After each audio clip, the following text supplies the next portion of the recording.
Class 12th के dear students, आज से हम एक सीरीज को स्टार्ट करने जा रहे हैं जो कि आपके अनसॉल्व पेपर से रिलेटेड होगी।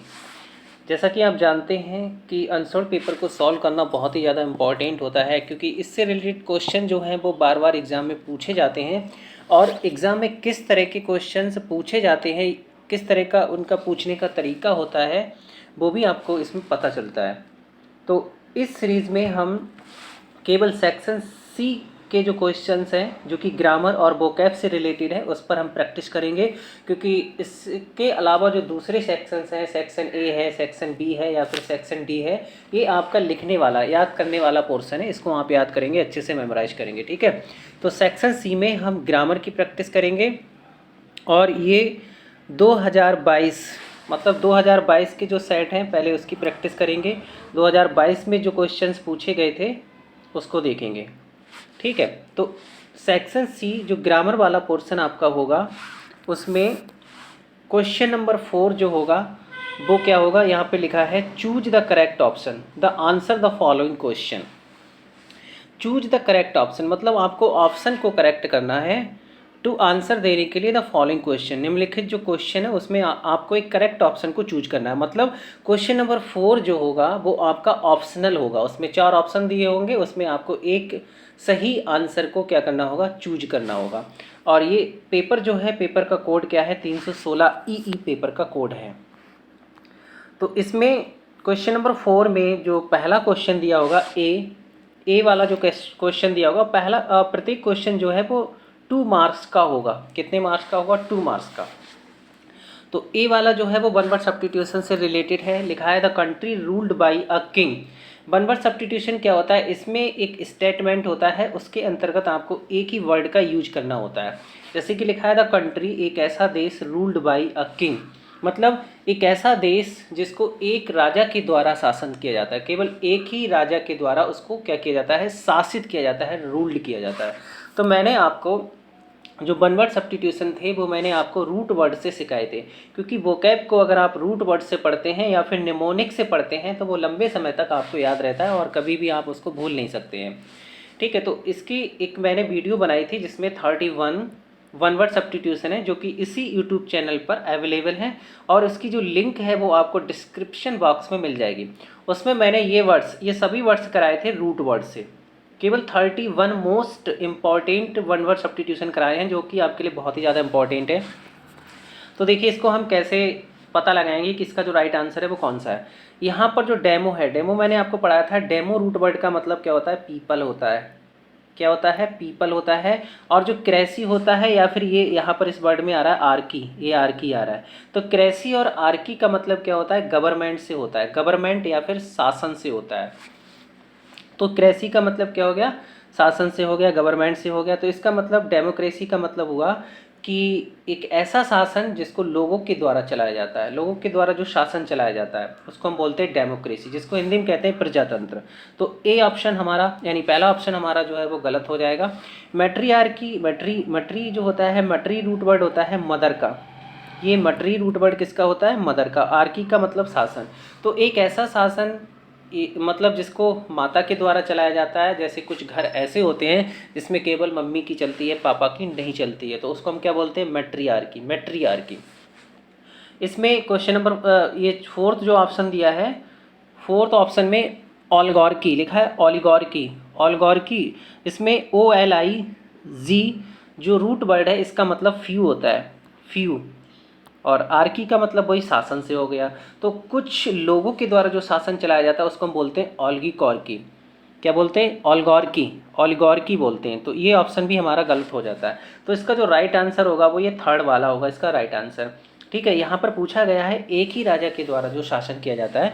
तो यहाँ पर रूट वर्ड हम देखेंगे, मोनो आ रहा है। मोनो का मतलब सिंगल होता है, सिंगल या फिर एक होता है, वन होता है। तो यहाँ पर पूछा गया है एक राजा के द्वारा, किसी एक ही राजा के द्वारा चलाया जाता है। तो इसको जो राइट आंसर वो क्या होगा, मोनार्की होगा। क्वेश्चन नंबर बी दिया है the phrase at a stretch mean, at a stretch mean मतलब जो फ्रेज है, तो आपके पेपर में क्वेश्चन नंबर 4 का जो बी होगा, बी में जो क्वेश्चन पूछा जाएगा वो इडियम फ्रेजेस से रिलेटेड होगा। तो इसमें फ्रेज एट अ स्टेज दिया है, ये पूरा फ्रेज है। फ्रेज क्या होता है? ग्रुप ऑफ वर्ड होता है, ये ग्रुप ऑफ वर्ड है। और एट अ स्टेज का यहाँ पर मतलब पूछा गया है। तो एट अ स्टेज का मतलब होता है कोई चीज़ जो लगातार हो रही है, ठीक है, लगातार हो रही है। तो इसका हिंदी मीनिंग क्या हुआ? इसका हिंदी मीनिंग हुआ लगातार, इसका हिंदी मीनिंग हुआ लगातार, ठीक है। तो इसका जो राइट आंसर होगा वो क्या होगा? कॉन्टिन्यूसली होगा। स्लोली का मतलब धीरे धीरे होता है, वेरी फास्ट माने बहुत तेज़ी से, रैपिडली माने भी तेज़ी से। तो इसका राइट आंसर सेकंड वाला होगा। इसके बाद नेक्स्ट दिया है C, the synonym of laudable. Laudable का मतलब होता है, सिनोनियम का मतलब होता है पर्यायवाची। तो इसकी भी एक वीडियो मैंने बनाई है, इसकी लिंक आपको डिस्क्रिप्शन बॉक्स में मिल जाएगी, जिसमें केवल 25 यानी 20 वर्ड्स जो हैं वो मैंने मोस्ट इंपॉर्टेंट उसमें कराए हैं। तो लॉडेबल, लॉडेबल का मतलब होता है प्रशंसनीय, जो प्रशंसनीय होता है। तो इसका पहला ऑप्शन ही राइट होगा। प्रेज, प्रेज का मतलब क्या होता है? प्रशंसनीय। और बर्थी माने योग्य, जो प्रशंसा के योग्य होता है। प्रेज माने प्रशंसा, बर्थी माने योग्य। तो जो प्रशंसा के योग्य होता है मतलब उसको हम बोलते हैं प्रशंसनीय। तो लॉडेबल का मतलब भी प्रशंसनीय होता है और प्रेज बर्थी का मतलब भी क्या होता है? प्रशंसनीय होता है। तो इसमें पहला ऑप्शन हमारा राइट हो जाता है, पहला ऑप्शन इसमें क्या हो जाता है? राइट हो जाता है, ठीक है। एबल का मतलब योग्य होता है। डिसेबल का मतलब जो योग्य ना हो, योग्य ना हो, ठीक है, जो योग्य ना हो, अयोग्य जिसे कहते हैं, ठीक है। डिस का मतलब होता है नॉट, और एबल का मतलब योग्य, जो योग्य ना हो उसको हम बोलते हैं डिसेबल। और लाइबल को क्या बोलते हैं? लाइबल का मतलब होता है जो बहुत जिम्मेदार होता है। तो ये चारों ऑप्शन तो हमारे गलत हैं। हमारा जो राइट आंसर है वो कौन सा है? फर्स्ट वाला है। डी, इसमें पूछा जाएगा सिंटैक्स से रिलेटेड क्वेश्चन। इसी तरह का पेपर आपके एग्जाम में आएगा, क्योंकि ये बोर्ड परीक्षा में आए हुए पेपर हैं जिसको हम यहाँ सॉल्व करा रहे हैं, और इसी तरह से आपके बोर्ड एग्जाम में आएगा। क्वेश्चन नंबर 4 में जो डी वाला होगा वो आपका सिंटैक्स से रिलेटेड क्वेश्चन होगा। सिंटैक्स का मतलब क्या होता है? सिंटैक्स में एक सेंटेंस दिया होता है जिसमें कोई ग्रामेटिकल एरर दिया होता है, उसको आपको फाइंड आउट करना होता है। तो जैसे लिखा है, one should not abuse his father, किसी को भी अपने पिता को गाली नहीं देनी चाहिए। तो यहाँ लिखा है which word in this sentence, इस सेंटेंस में इज एन एरर। इस सेंटेंस में कौन सा शब्द है जिसमें क्या है? गलती है, कोई एरर है। तो इसमें 4 ऑप्शन दिए होंगे।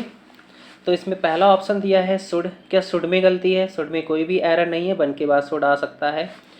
हिज, क्या हिज में गलती है? हाँ, हिज में गलती है इसमें, क्योंकि मैंने आपको पढ़ाया था कि जो पजेजिव का हम यूज करते हैं वो सब्जेक्ट के अकॉर्डिंग करते हैं। जैसे मान लीजिए ही पजेजिव है तो उसके साथ हम, सॉरी, ही अगर सब्जेक्ट है तो उसके साथ पजेजिव ही जाता है। अगर सी है तो इसके साथ हर आता है।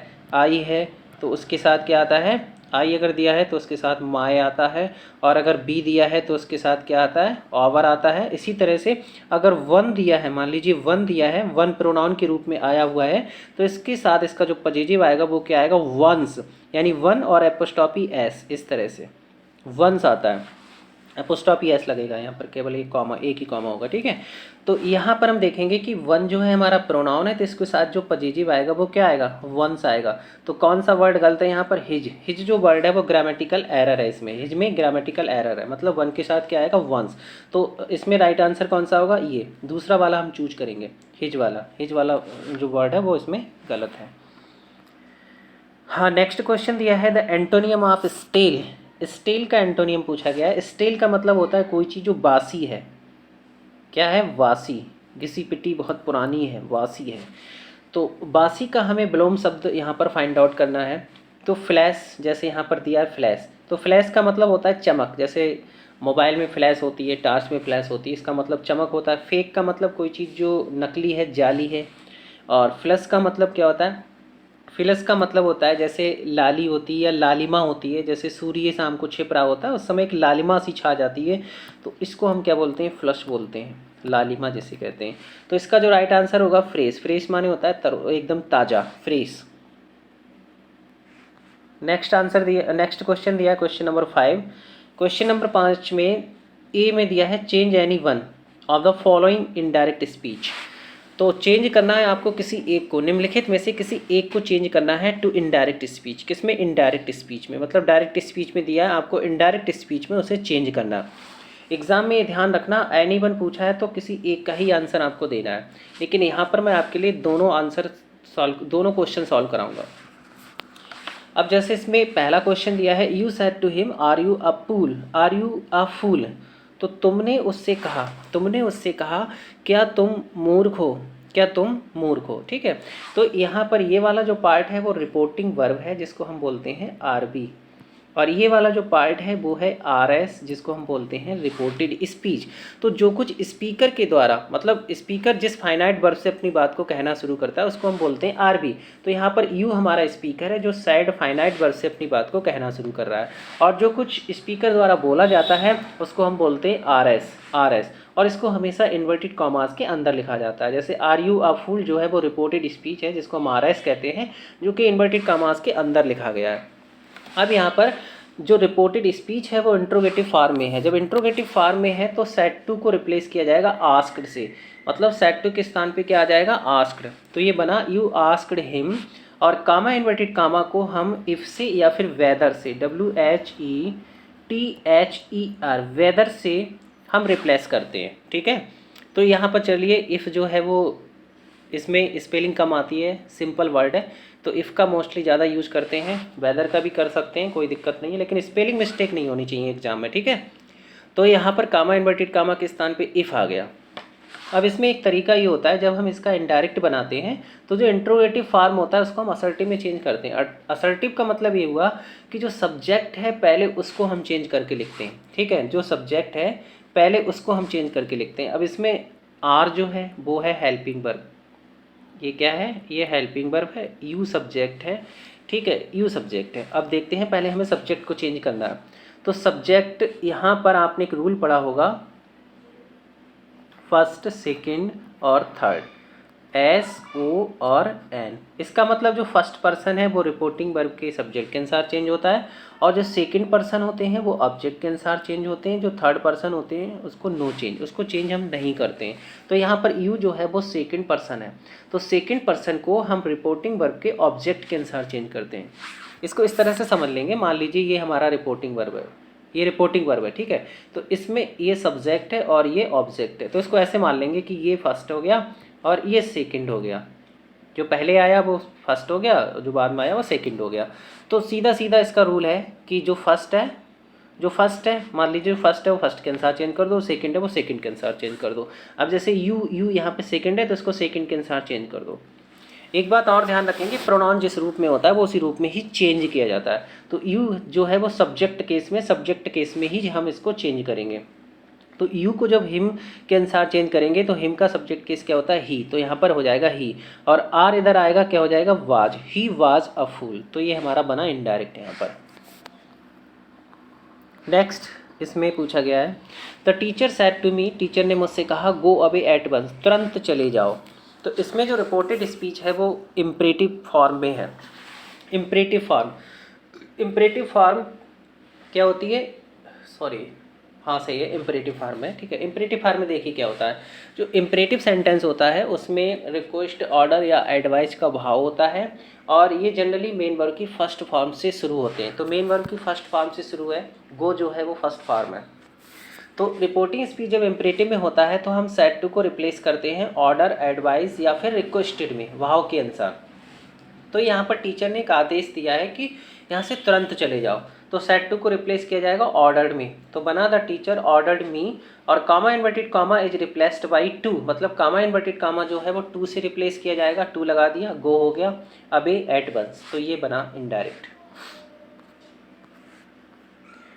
हाँ, नेक्स्ट क्वेश्चन यहाँ पर बी, इसमें भी ये पूछा गया है, चेंज एनीवन, किसी एक को चेंज करना है, ऑफ द फॉलोइंग, निम्नलिखित में से एक को चेंज करना एज डायरेक्टेड, जैसा कि उसमें निर्देश में बताया गया है। जैसे कि कंपाउंड सेंटेंस है, ब्रैकेट में कंपाउंड लिखा है, इसका मतलब इसको कंपाउंड में हमें बदलना है।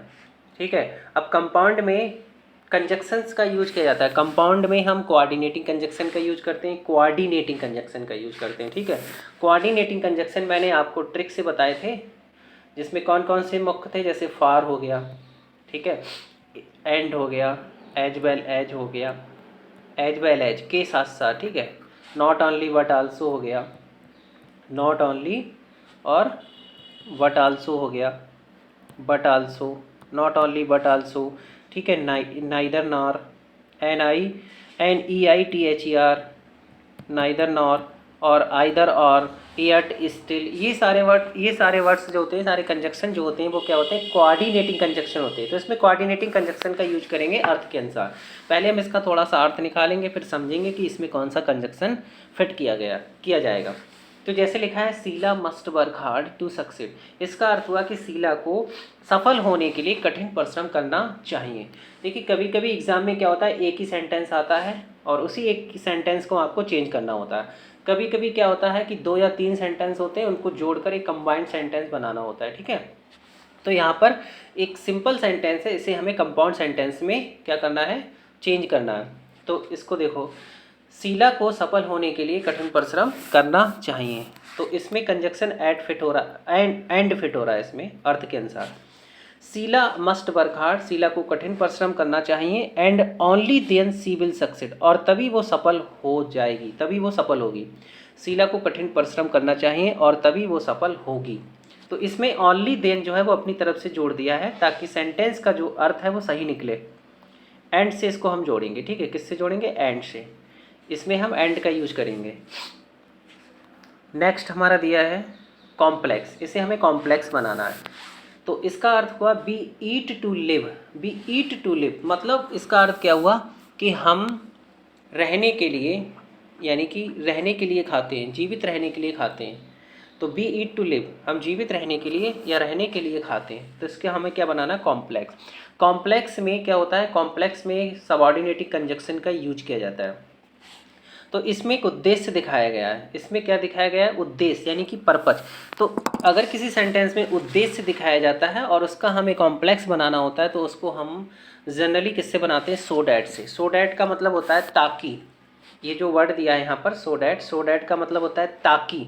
और एक बात और ध्यान रखेंगे, सो डैट जो होता है वो अपने साथ हमेशा किसको फॉलो करता है, या तो वो मेक को फॉलो करेगा या फिर वो माइट को फॉलो करेगा। अब माइट को फॉलो तब करेगा जब सेंटेंस हमारा पास्ट में होगा, अगर सेंटेंस हमारा प्रेजेंट में है तो वो मे को फॉलो करेगा। ये ध्यान रखेंगे, जहाँ सो डैट लगाएंगे वहाँ पर हम मे का भी यूज करेंगे। तो इसमें उद्देश्य दिखाया गया है, मतलब हम क्यों खाते हैं, हमारा खाने का क्या उद्देश्य है। हमारा खाने का उद्देश्य क्या है, ताकि हम जीवित रह सकें। तो इसमें उद्देश्य दिखाया गया है। तो ये कैसे बनाया जाएगा, बी ईट हम खाते हैं, इसको हम इस तरह से बनाएंगे, बी ईट हम खाते हैं ताकि, सो डैट का मतलब क्या हुआ, ताकि, बी मे लिव ताकि हम जीवित रह सकें, ताकि हम जीवित रह सकें। तो यहाँ पर हम किसका यूज करेंगे, मे का। इस तरह से बनेगा। अर्थ के अनुसार क्या करेंगे, हम दोबारा इस सेंटेंस का यूज करेंगे, बी का। हम खाते हैं ताकि हम जीवित रह सकें, तो दोबारा अर्थ सही निकालने के लिए हम यहाँ पर दोबारा सब्जेक्ट का यूज करेंगे और यहाँ पर मे का यूज करेंगे, फिर लिखेंगे लिव। तो ये बना आपका कॉम्प्लेक्स सेंटेंस। इसके बाद सी दिया है change any one of the following as directed. तो इसमें किसी एक को आपको क्या करना है, चेंज करना है, किसी एक को चेंज करना है। सेंटेंस जो है वो इम्परेटिव है, switch off the fan, fan को क्या कर दो, स्विच ऑफ कर दो, फैन को स्विच ऑफ कर दो। सेंटेंस हमारा इम्परेटिव है, इसका हमें पैसिव वॉइस बनाना है। तो इम्परेटिव के लिए हम इस स्ट्रक्चर का यूज करते हैं जब हम पैसिव वॉइस बनाते हैं। स्ट्रक्चर हमारा क्या है, लेट है, ऑब्जेक्ट आएगा, बी आएगा और मेन वर्ब की थर्ड फॉर्म आएगी। तो इस स्ट्रक्चर से ये सेंटेंस हमारा क्या बना, ये यहाँ पर देखेंगे क्या बना, लेट द फैन। ये लेट हो गया और उसमें ऑब्जेक्ट क्या था, फैन, द फैन हो गया और बी हो गया और मेन वर्ब की थर्ड फॉर्म क्या है, स्विच ऑफ। तो इसका क्या हो जाएगा, थर्ड फॉर्म हो जाएगी स्विच्ड ऑफ। तो ये इसका पैसिव वॉइस बन गया। इसके बाद नेक्स्ट दिया है every rose has a thorn. इसका आपको नेगेटिव सेंटेंस बनाना है जो कि ट्रांसफॉर्मेशन के अंतर्गत, मतलब एक्टिव पैसिव जो है, एक्टिव पैसिव है, नेगेटिव है, या जो डिग्री आती हैं वो ट्रांसफॉर्मेशन के अंतर्गत आती हैं। तो ट्रांसफॉर्मेशन में क्या रूल होता है, ट्रांसफॉर्मेशन का मतलब ये होता है कि उसमें हमें सेंटेंस के रूप को तो बदलना पड़ता है, रूप तो बदल जाता है उसका, लेकिन उसका जो अर्थ है, उसका जो मीनिंग है, उसमें किसी भी तरह का कोई अंतर नहीं आना चाहिए। जैसे कि ये नेगेटिव सेंटेंस आपने बनाया है, इसमें बना हुआ है, तो इसमें दोनों सेंटेंस का रूप अलग अलग है लेकिन इसका जो मतलब है वो सेम है, उसमें किसी भी प्रकार का कोई अंतर नहीं है। तो इसका नेगेटिव हमें बनाना, नेगेटिव का मतलब सेंटेंस में नो या नॉट का यूज़ करना है। तो इसको नो या नॉट का यूज करते समय ये भी ध्यान रखना है कि सेंटेंस के अर्थ में कोई परिवर्तन नहीं होना चाहिए। तो ये बना every rose has a thorn. इसका मतलब ये हुआ कि प्रत्येक गुलाब में क्या होता है, कांटा होता है। गुलाब में क्या होता है, कांटा होता है। प्रत्येक गुलाब अपने साथ एक कांटा रखता है, जहाँ गुलाब होता है वहाँ कांटा भी होता है। तो इसका नेगेटिव कैसे बनेगा, इसको हम देयर से बना देंगे, there is no rose, there is no rose without a thorn. इसका मतलब क्या हुआ कि कांटों के बिना, जब हम नो लगाएंगे तो यहाँ पर विदाउट का यूज कर देंगे ताकि उसका अर्थ ना बदला जाए। तो देयर इज़ नो रोज, कोई भी गुलाब नहीं होता है विदाउट अ थ्रोन। इसका मतलब क्या हुआ, कांटों के बिना गुलाब नहीं होता। इसका मतलब क्या हुआ कि जहाँ कांटे होते हैं वहाँ गुलाब होता है, जहाँ गुलाब होता है वहाँ कांटा होता है। तो ये हमारा नेगेटिव सेंटेंस बन गया। अब इसमें क्वेश्चन नंबर 5 में जो डी वाला होगा वो किससे रिलेटेड होगा, वो होगा आपका सिंटैक्स। सिंटैक्स आपका जो चैप्टर है, अभी आपने क्वेश्चन सॉल्व किया था जो कि ऑप्शनल वाला था। तो सिंटैक्स जो है वो लगभग अगर देखा जाए तो 4 मार्क्स का आपके एग्ज़ाम में पूछा जाता है, यानी कि उसमें सेंटेंस होता है, उसमें कुछ ग्रामेटिकल एरर होता है।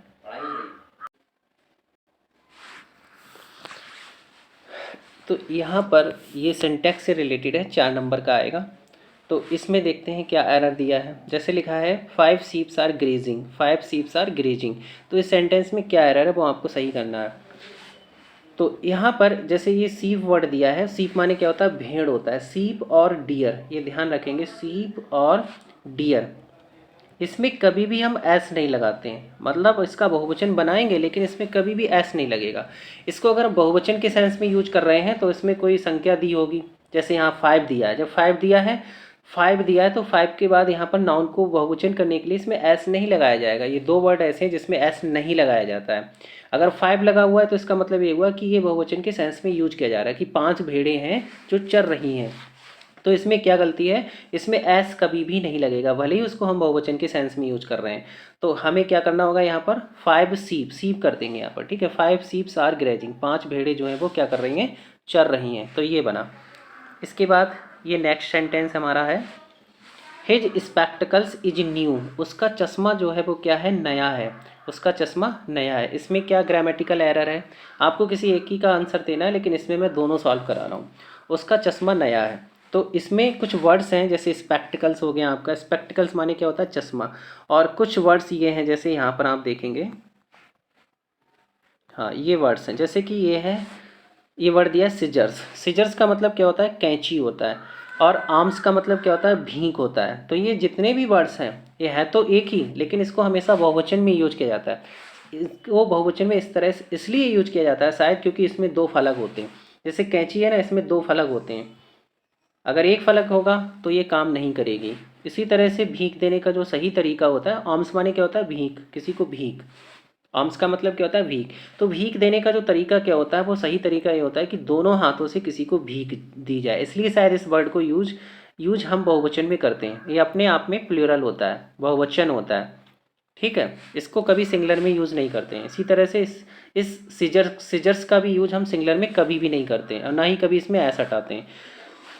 और कुछ वर्ड्स और हैं जैसे ट्राउजर्स है, ट्राउजर का मतलब पाजामा होता है, जैसे इसमें भी ये 2 पैर होते हैं ट्राउजर्स में, तो इसको भी बहुवचन में यूज किया जाता है तो एक ही, लेकिन इसको हमेशा प्लूरल में यूज़ करते हैं। इसी तरह से टोंग्स, टोंग्स का मतलब चिमटा या चिमटी होता है, तो इसको भी हमेशा बहुवचन में यूज करते हैं क्योंकि ये 2 हैं पकड़ने वाले, अगर एक होगा तो ये काम नहीं करेगा, ठीक है, इसलिए इसको बहुवचन में यूज करते हैं। और इसमें भी हमेशा एस लगा रहता है। तो इसी तरह से यहाँ पर आप देखेंगे कि जो स्पेक्टिकल्स है, स्पेक्टिकल्स का मतलब चश्मा होता है, इसमें भी 2 फलक होते हैं। ये 2 फलक हैं, सॉरी फलक नहीं, इसकी 2 ताने हैं और क्या है, ये 2 आँखें हैं, शीशे हैं इसके, ठीक है, गिलास हैं तो इसके ग्लासेस। तो इसलिए इसको हम हमेशा बहुवचन में यूज करते हैं। जब ये बहुवचन में यूज करेंगे तो यहाँ पर किसका यूज करेंगे, वर्ब आर का। अगर हमारा सब्जेक्ट बहुवचन है तो वर्ब भी यहाँ पर कैसी आएगी, प्लूरल आएगी। अब इसके बाद नेक्स्ट यहाँ पर क्या दिया है, use any one of the following pair of words in your own sentence to make the difference in their meaning clear. तो ये जो क्वेश्चन होगा क्वेश्चन नंबर 5 में ई वाला जो क्वेश्चन आपसे पूछा जाएगा वो होमोफोन से रिलेटेड होगा। तो होमोफोन्स भी मैंने आपको बहुत अच्छे से समझाए हैं अपने यूट्यूब चैनल पर, इसकी भी लिंक आपको डिस्क्रिप्शन बॉक्स में मिल जाएगी। उसमें मैंने पिक्चर का यूज किया है और वर्ड्स को किस तरह से हम याद करेंगे उसकी ट्रिक भी बताइए, क्योंकि एक से वर्ड्स होते हैं, इनका प्रोनाउंसिएशन बिल्कुल सेम होता है तो एग्ज़ाम में कन्फ्यूजन क्रिएट होता है। अगर आप उस वीडियो को देखेंगे तो आपका सारा कन्फ्यूजन उससे दूर हो जाएगा। तो लिखा है use any one of the following pairs of words, आपको निम्नलिखित में से जो शब्द हैं उनमें से किसी एक पेयर का यूज करना है इन योर ऑन सेंटेंसेस, अपने सेंटेंस में। आप कोई सा भी सेंटेंस बना सकते हैं टू मेक द डिफरेंस, ताकि उसका अंतर जो है वो क्या हो सके, इन देयर मीनिंग क्लियर, ताकि उसका जो मीनिंग है और उसका जो अंतर है वो क्लियर हो सके। अब जैसे इसमें दो पेयर दिए हैं, एक वॉन्ड है एक वॉन्ड है, ठीक है, एक ये पेयर है और एक ये वाला पेयर है। तो आपको एग्जाम में किसी एक पेयर का आंसर देना है। जैसे मान लीजिए इस वाले पेयर का आंसर दे रहे हैं, तो इसको देखते हैं यहाँ पर।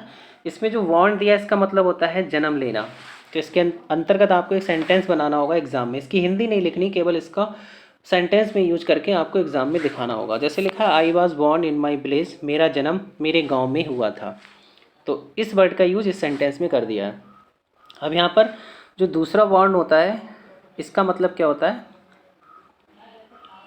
एक मिनट, हाँ, तो इस जो बॉन्ड का मतलब होता है, इसका मतलब एक तो कैरीड होता है, किसी चीज़ को ले जाना, दूसरा इसका मतलब सहन करना भी होता है। तो सहन करने के सेंस में यहाँ पर इसका यूज किया गया है। डिफ़िकल्टीज वर वॉन्ड चेयरफुली, यानी कि परेशानियाँ जो थी, कठिनाइयाँ जो थी, उनको बहुत ही खुशी खुशी सहन किया गया। तो इस तरह से इन दोनों वर्ड्स का यूज हमने सेंटेंस में कर दिया, जिससे इसका जो मीनिंग है वो क्लियर हो रहा है, बिल्कुल बिल्कुल क्लियर हो रहा है।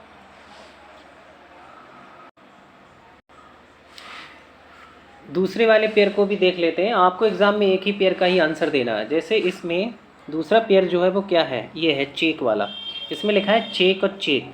तो इसमें एक चेक का मीनिंग क्या होता है, एक चेक का मीनिंग होता है, ये जो चेक दिया है, जैसे ये वाला जो चेक है, ये वाला चेक, इस चेक के बेसिकली दो मीनिंग निकलते हैं। एक तो इस चेक का मतलब होता है किसी चीज़ को रोकना, एक तो इसका मतलब क्या होता है, रोकना। दूसरा इसका मीनिंग होता है जांचने के सेंस में, जांचने के सेंस में इसका यूज करते हैं। तो इस चेक का यूज हमने सेंटेंस में दोनों सेंस में कर दिया है। पहले सेंटेंस में इसका अर्थ क्या है, रोकने के सेंस में। तो ही कुड नॉट चेक, वो नहीं रोक सका, हिज फ्रेंड अपने मित्र को, फ्रॉम स्मोकिंग। तो इसका अर्थ क्या हुआ, वह अपने मित्र को धूम्रपान करने से नहीं रोक सका। तो यहाँ पर चेक का मतलब क्या है, रोकना। दूसरा इस चेक का सेंस यहाँ पर है जांचने के सेंस में। Let me check your temperature, मुझे अपना टेम्परेचर जो है वो चेक करने दो, मुझे अपना टेम्परेचर चेक करने दो। तो एग्जाम में अगर ये चेक वर्ड आता है तो आप कोई सा एक सेंटेंस बना दें, या तो ये वाला बना दें या फिर ये वाला बना दें। अब दूसरा जो इसका पेयर है, इस चेक का मतलब वो होता है जो आपको बैंक से इशू किया जाता है, वो चेक जो होता है बैंक में मिलता है। तो माई फ्रेंड सेंट मी, इसका अर्थ क्या हुआ, मेरे मित्र ने मुझे सेंड किया एक चेक फॉर 10,000 रुपीज़। तो मेरे मित्र ने मुझे 10,000 रुपये का एक चेक जो था वो भेजा। तो ये हमारे क्वेश्चंस थे सेक्शन सी के। तो ठीक है फ्रेंड्स, मिलते हैं नेक्स्ट वीडियो में। Thanks for watching.